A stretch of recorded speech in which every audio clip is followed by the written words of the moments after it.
नमस्कार दर्शक बंधु। गाँव रे पुरुष नाहांती हेले महिला हेउछंती गर्भवती।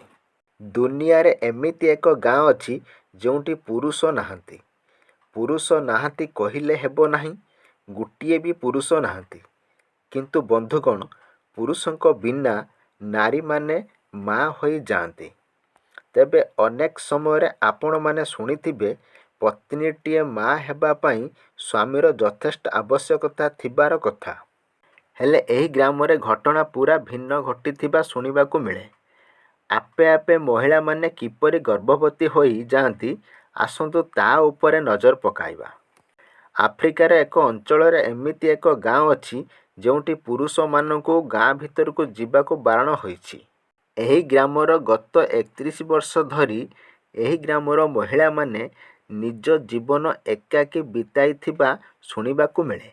कुहाଯାए एही 1990 मसीहार एही महिला सह ब्रिटिश सैन्य माने बलात्कार करी चली जाइथिले।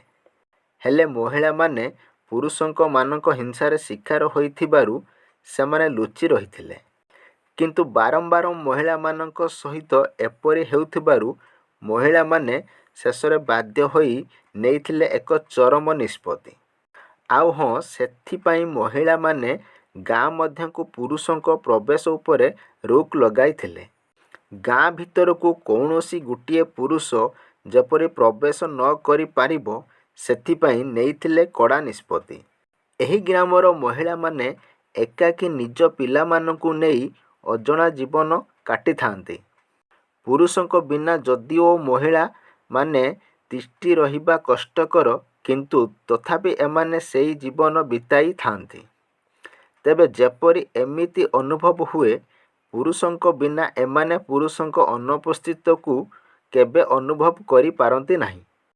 कारण पुरुष माने ग्राम को न आसिले मध्य महिला माने गर्भवती होई पारंती एवं कौनसी पुरुष बिना एमाने संतान जन्म करि पारंती।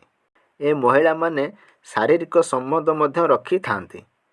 एही गाँ रे वर्तमान 250 महिला थिबा बेले एबे भी पुरुषଙ୍କ प्रवेश उपरे कटकणा लगा जाइछि, किंतु तथापि पुरुष माने एही ग्राम को आसीबाकू बारण करा जाइछि। वर्तमान एही ग्रामर 250 महिला ओ शिशु मध्य बास करुछंती। केबे केबे एही घटना समस्तଙ୍କୁ चकित करे, मात्र लोक आजि भी एही रहस्य को नेई संदेह थिबा कुहा जाउछि।